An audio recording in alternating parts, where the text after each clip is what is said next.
Welcome to my YouTube channel. This is Rashad Mitchell coming to you live from my YouTube channel. It's like a team of my part series. The week that was college football history review, the 1969 college football season. Today I'll be talking about week number 4, the games that were played on October 11th, 1969, including the game that was played on October the 10th, 1969, Friday between LSU and Miami. Now we're gonna get started with uh, Friday, October 10th, where Louisiana State shut out Miami 20-0, knocked out of AP top 10 in each of the last 2 years by the Hurricanes of Miami. LSU exacted revenge, but not without battle displayed by a stubborn Hurricane defense. Tops the nation in scoring so far in 1969. The Tigers failed to tally on any of their first 10 possessions until they went 80 yards to fullback Eddie Reyes, leaping 1-yard touchdown with 3:54 left in third quarter. Unable to generate offense while using 3 quarterbacks in 54 minutes, Miami reinserted started quarterback Lou Pytel, who promptly threw 26-yard completion to wide receiver Ray Bellamy, but Pytel was blindsided on the next play and lost fumble at the UM 33-yard line, University of Miami 33-yard line to LSU defensive end Buddy Mulliken. On fifth Tigers play, Ray dragged the Tigers to 1-yard line and halfback Tommy Casanova scored for 13-0 lead with 3:43 left. Pytel tried swing pass at the kickoff, and Bayou Bengals defensive back Don Addison picked it off and zipped 8 yards to touchdown.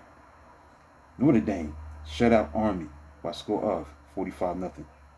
Penn State, this was battle team ranked opponents. Penn State, the number 5 team in the country, beat number 17 West Virginia 20-0 in the shutout. As usual, the Penn State defense held fort while Lions got their offense act together. So the national team rushing leader West Virginia threw runners fullback Jim Braxton had 96 yards on 23 carries, and halfback Bob Gresham at Nittany Lions defense on an early 73-yard drive. But bad pitch out and penalty halted the West Virginia march. Fullback Franco Harris put Penn State on board at 7-0 with 1-yard blast midway in the second quarter, with quarterback Chuck Burkhart's 67-yard pass to halfback Lydell Mitchell.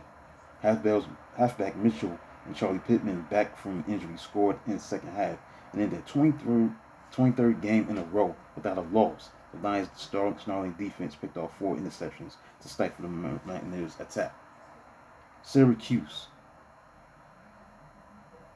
defeated Maryland by a score of 20-9.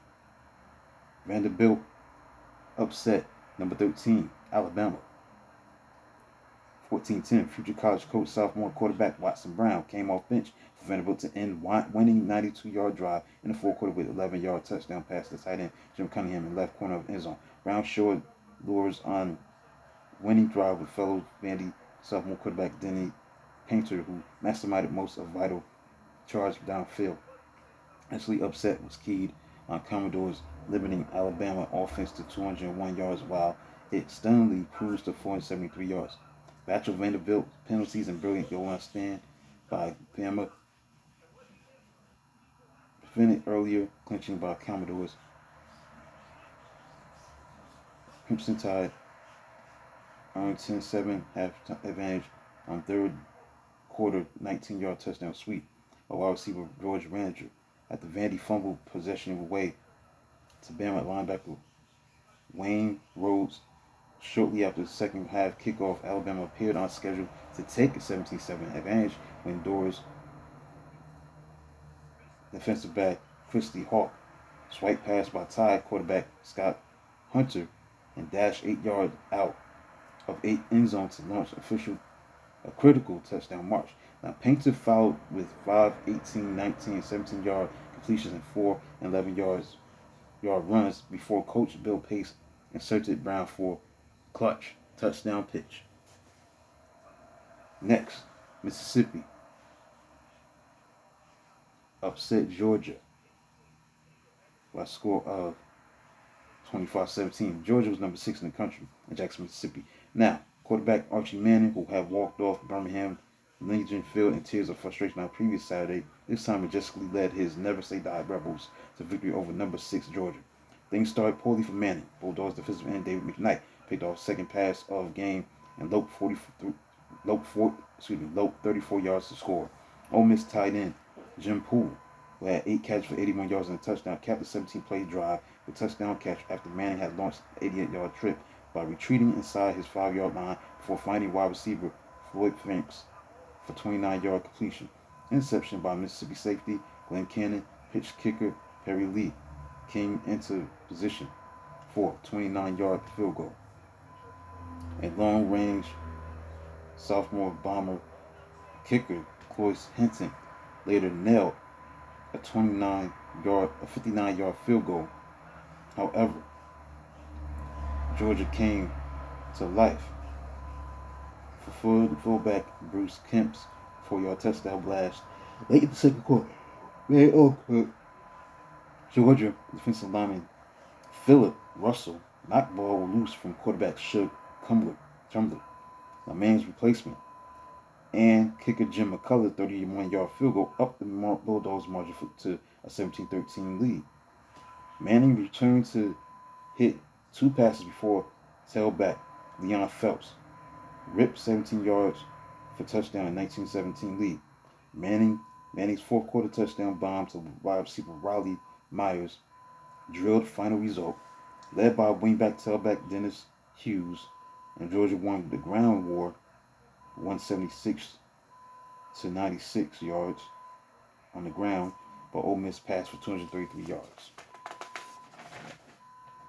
Next, Ohio State, the number 1 team in the country, blew out Michigan State, the number 19 team in the country, 54 to 21.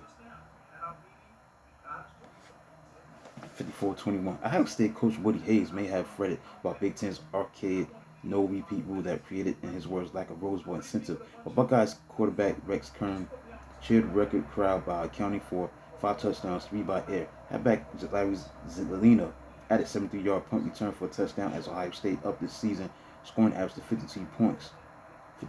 While started Buckeyes to 20-0 lead in opening 8-20 was defensive end Mark DeBevis. Interception of Michigan State quarterback Bill Triplett's pass on Spartans' 14-yard line. DeBev tried it for touchdown, 7-0 lead, and made recovery 22 seconds later of Michigan State halfback Tommy Love's fumble at the 26-yard line. Now, the Spartans was able only to enjoy quarterback Bill Triplett's 2 stunning touchdown passes of 76 and 40 yards to wide receiver Frank Foreman in the first half. Despite Spartans having made 218 yards passing, the Hayes said different was the quickness of our defense. And it was Ohio State's 16th win in a row, the 12th straight in the Big Ten.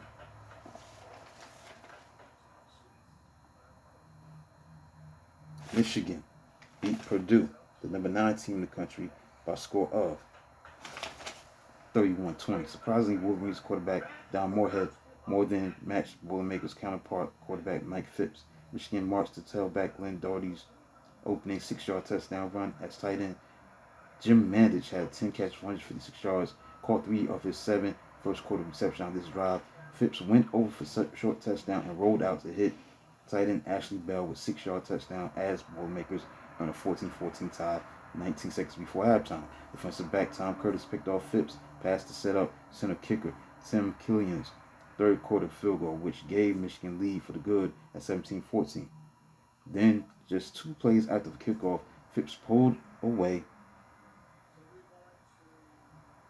and ball ended up in hands of Michigan defensive end Al Carpenter. Pulled away from center too quickly, and the ball ended up in hands of defensive end from Michigan Al Carpenter. Tailback Billy Taylor popped up middle for 26 yards, and Moorhead sneaked over for a touchdown. The margin grew to 31-14 on Mandich's diving 5 yards touchdown catch in fourth quarter.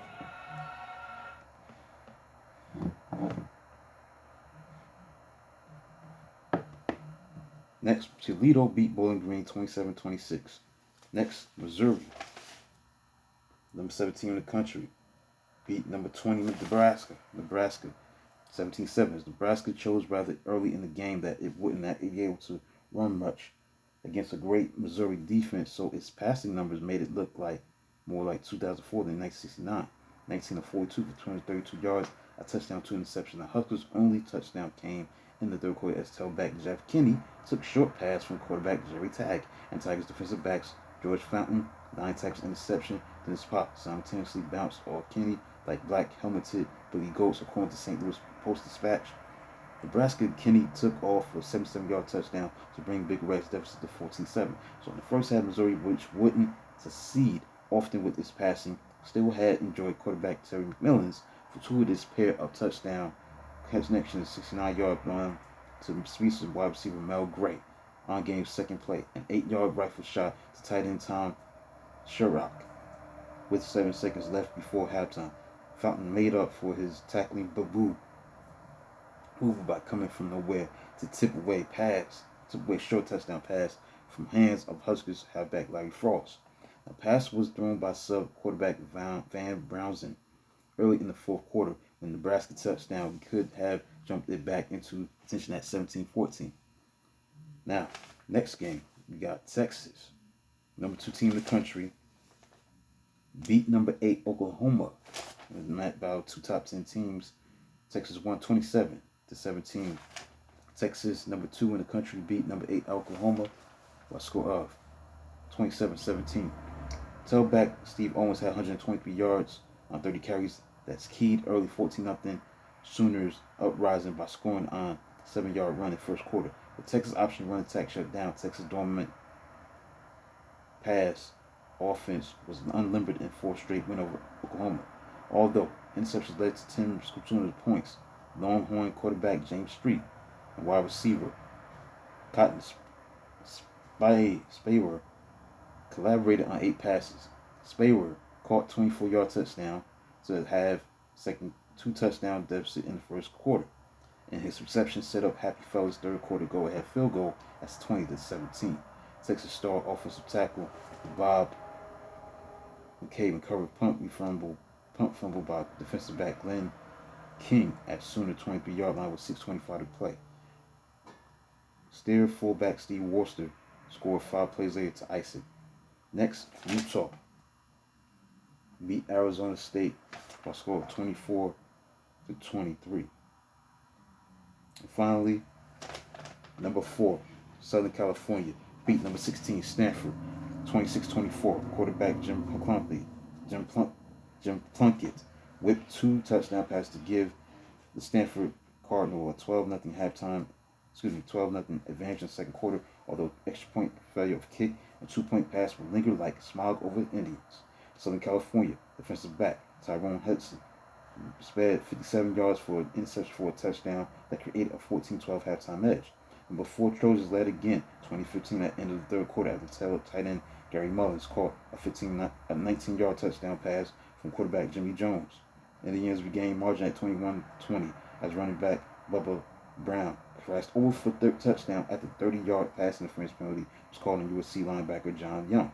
Kickers Ryan Aliella, Steve Horowitz traded field goals, with Horowitz giving Stanford a 24-23 lead with 1:02 to play. The Trojans moved swiftly for 70 yards from own 15-yard line to Ayala's winning 34-yard field goal, which is the 7th lead change in this game, and on game's dramatic last play. With no timeouts left, the USC field goal team had to smartly race on the field as Mullins was unable to get out of bounds with a 14-yard catch at Stanford 15-yard line. So that concludes a look at week number 4. The games that were played on October 11th, 1969, including the game that was played on October 10th, 1969 between LSU and Miami. Let's look at the AP poll as of October 13th. Ohio State was number 1. Number 2, Texas. Number 3, Southern California. Number 4, Arkansas. Number 5, Penn State. 6, Missouri. 7, Tennessee. Number 8, UCLA. Number 9, Louisiana State. Number 10, Florida. Number 11, Notre Dame. Number 12, Oklahoma. Number 13, Michigan. 14, Georgia. Number 15, Auburn. 16, Wyoming. 17, Purdue. Stanford, number 18, Mississippi, number 19, and number 20, Alabama. So that concludes a look at the week that was college football history review, the 1969 college football season, week 4, the games that were played on October the 11th, 1969, including the games played on Friday, October 10th, 1969, between LSU and Miami. Please like, subscribe, and comment on the channel. Like, subscribe, and comment, and share. Do whatever you can to support the channel. Do a video of this magnitude tomorrow. Until then, talk to you soon.